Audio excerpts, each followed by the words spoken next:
சந்திராபுரம்ங்கிற கிராமத்துல ஒரு பழைய வீட்டுல சரிதா வனிதான்னு ரெண்டு அக்கா தங்கச்சிங்க வாழ்ந்து வந்தாங்க. கொஞ்ச நாளைக்கு முன்னாடிதான் அவங்களோட அம்மா அப்பா ரெண்டு பேரும் அடுத்தடுத்து ஏதோ ஒரு விசித்திரமான நோயால இறந்து போயிட்டாங்க. அதனால இந்த ரெண்டு பொண்ணுங்களும் இப்ப தனியா நின்னாங்க.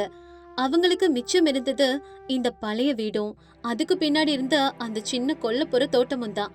ஆனா அவங்க வீட்டுக்கு பக்கத்திலேயே குடியிருந்த அவங்களோட சொந்த சித்தப்பா வீரேசமும் சித்தி காந்தமும் அந்த தோட்டத்து நிலத்து மேல கண்ணு வச்சிருந்தாங்க.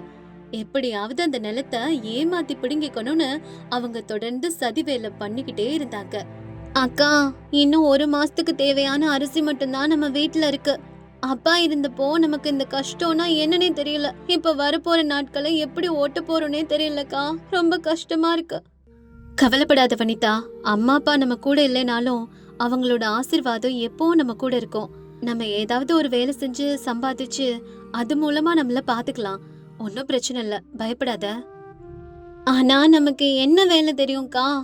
நாள் ஆக ஆக கடனும் ஏறிக்கிட்டே போகுது. இப்ப நமக்குன்னு இருக்க ஒரே சொந்தமான சித்தப்பாவும் நம்ம தோட்டம் மேல கண்ணு வச்சுட்டாரு. சித்தப்பா மறுபடியும் தோட்டத்தை கேட்பாரோன்னு பயமா இருக்குதுக்கா. அந்த தோட்டம் நம்ம அம்மா அப்பாவோட நினைவு வனிதா. அதை நம்ம எந்த சூழ்நிலையிலும் விட்டு கொடுக்க கூடாது. சித்தப்பா எவ்வளவு கேட்டாலும் நம்ம கொடுக்காம ஸ்ட்ராங்கா நிக்கணும், புரியுதா? இப்படி இவங்க பேசிட்டு இருக்கும் போதே வெளியில கத்துற சத்தம் கேக்குது. வீரேசமும் அவரோட பொண்டாட்டி காந்தமும் வாசல்ல வந்து நிக்கிறாங்க. அவங்க ரெண்டு பேர் முகத்திலையும் கள்ளத்தனமும் சுயநலமும் அப்பட்டமா தெரியுது. ஏமா சரிதா வனிதா, வீட்டுக்குள்ளதான் இருக்கீங்களா இல்லையா? இல்ல காது எதுவும் கேட்கலையா? இன்னும் எத்தனை தடவை கூப்பிடுறது உங்கள? வெளியில வாங்க. வாங்க சித்தப்பா, வாங்க சித்தி, உள்ள வந்து உட்காருங்க, வாங்க. உட்காரதுக்கெல்லாம் எங்களுக்கு நேரம் இல்ல. ஏற்கனவே எல்லா வேலையும் போட்டுட்டு வந்திருக்கோம். உங்க சித்தப்பா கேட்டதுக்கு நீங்க ரெண்டு பேரும் என்ன முடிவு பண்ணிருக்கீங்க? அத சொல்லுங்க முதல்ல. எந்த விஷயத்த பத்தி கேக்குறீங்க சித்தி? வேற எந்த விஷயம் சரிதா? உங்க பின்னாடி இருக்கிற அந்த தோட்டத்து நிலத்தை எங்களுக்கு கொடுத்துருங்கன்னு எத்தனையோ நாளா கேட்டுட்டு இருக்கேன்ல. அது எப்படியும் தரிசு நிலம்தான். அங்க ஒரு புல்லு பூச்சி கூட முளைக்காது. அதை வச்சுக்கிட்டு நீங்க என்ன பண்ண போறீங்க? அதை என்கிட்ட கொடுத்துட்டா நான் உங்களுக்கு கொஞ்சம் காசு தர்றேன்.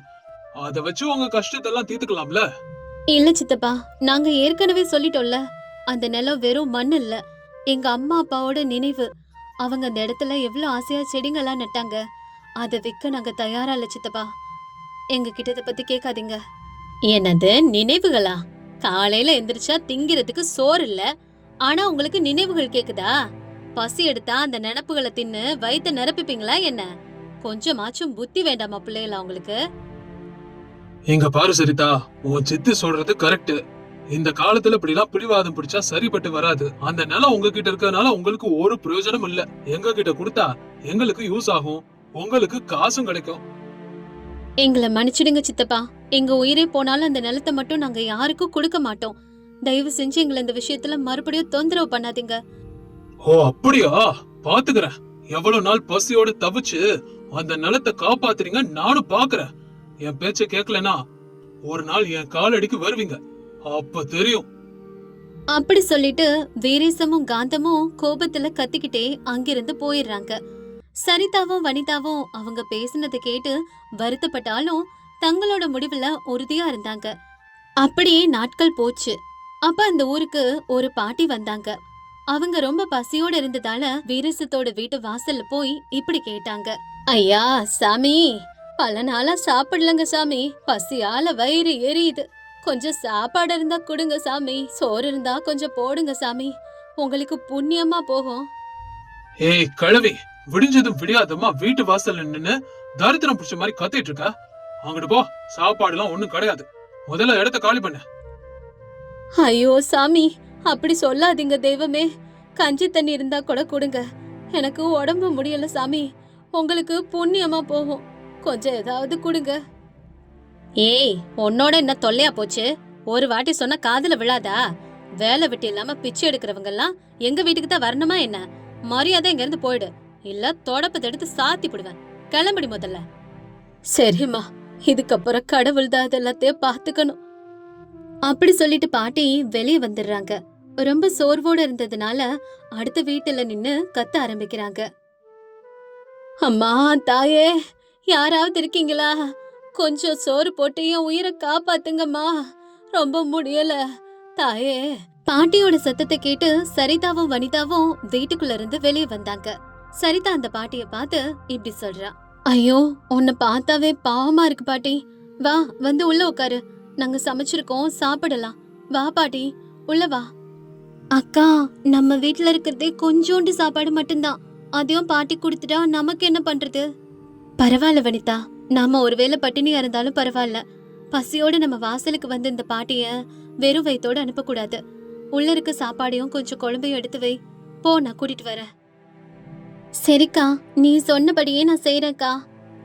வனிதா உள்ள போய் இருந்த சாப்பாட்ட அந்த பாட்டிக்கு பரிமாறினா. அந்த பாட்டியும் ரொம்ப திருப்தியா அந்த சாப்பாட்டை சாப்பிட்டு முடிச்சாங்க. அதுக்கப்புறம் அவங்க முகத்துல ஒரு ஒளி தெரிஞ்சது. ஒரு விருந்து சாப்பாடே சாப்பிட்ட மாதிரி மனசுக்கு ரொம்ப திருப்தியா இருக்குமா. இந்த காலத்துல உங்களை போல நல்ல மனசுக்கார பிள்ளைகளை பாக்குறதே ரொம்ப அபூர்வமா. உங்களுக்கு ரொம்ப நன்றிமா.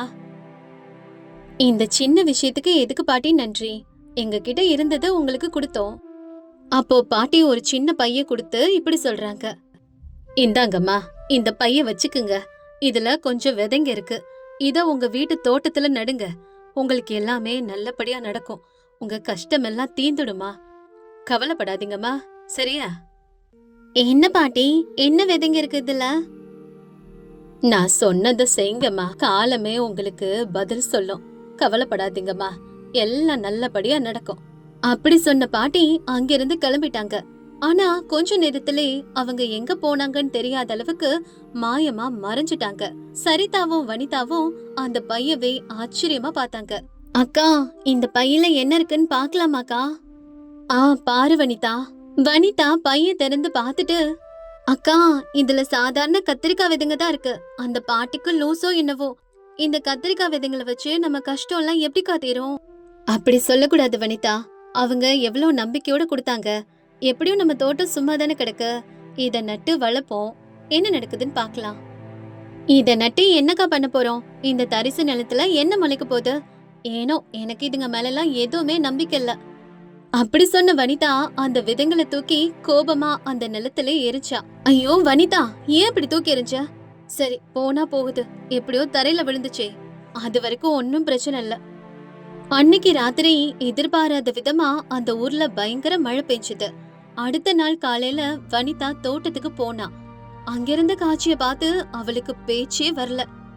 அக்கா, அக்கா, சீக்கிரம் வாக்கா, வந்தீங்க ஒரு வாட்டி பாருக்கா. வனிதாவோட சத்தத்தை கேட்டு சரிதா ஓடி வர்றா. என்னாச்சு வனிதா, ஏன் இப்படி கத்துற? அக்கா, அங்க பாருக்கா, நேத்து நான் தூக்கி எறிஞ்ச கத்திரிக்காய் விதைங்க இன்னைக்கு பெரிய செடிங்களா முளைச்சிருக்குங்க. ஒரே ராத்திரில எப்படிக்கா இவ்ளோ பெரிய செடியா மாறுச்சு? என்னால நம்பவே முடியலக்கா. ஆமா வனிதா, ஆச்சரியமா இருக்கு. இதெல்லாம் சாதாரணமா நடக்கல. அக்கா, நேத்து அந்த பாட்டிய நான் லூசுன்னு சொன்னது எனக்கு ரொம்ப கஷ்டமா இருக்குக்கா.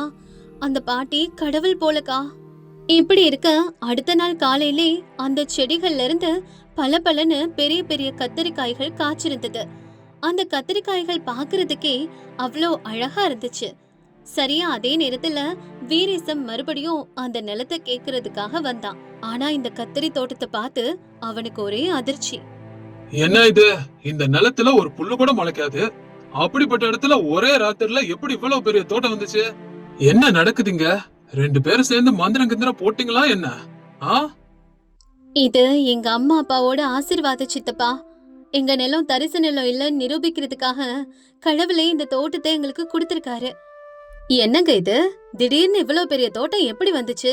இதுல ஏதோ தில்லாலங்கடி வேலை இருக்கு. இருந்தாலும் இந்த கத்திரிக்காய்களை யாரு வாங்க போறாங்க? யாரு இந்த கத்திரிக்காய்களை வாங்க போறாங்கன்னு நாளைக்கு சந்தையில தெரிஞ்சிடும் சித்தி. இந்த தோட்டம் எப்படி வந்துச்சுன்னு கண்டுபிடிக்கணும். இந்த நிலத்தை இவங்க கிட்டே விட்டா நம்ம பருப்பு வேகாது போலயே.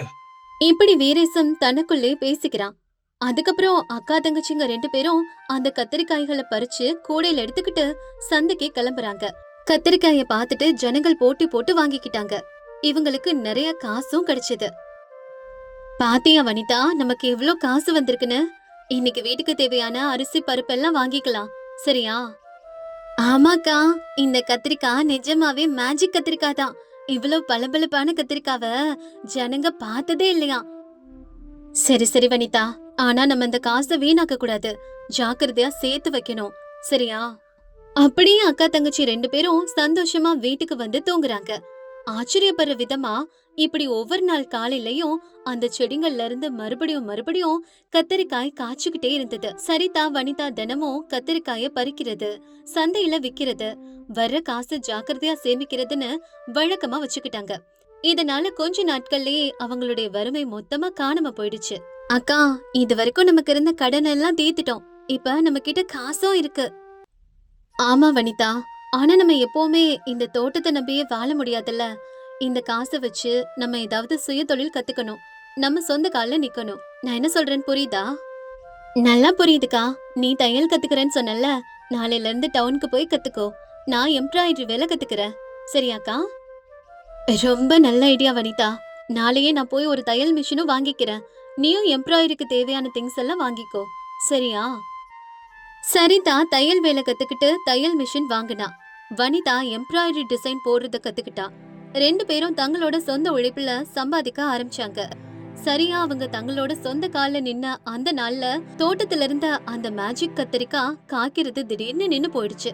செடிங்க எல்லாமே சாதாரண செடிங்களா மாறிடுச்சு. ஒரு நாள் இந்த விஷயத்த அவங்க கவனிச்சாங்க. அக்கா பாருக்கா, இன்னைக்கு தோட்டத்துல ஒரு கத்திரிக்காய் கூட காய்க்கலக்கா.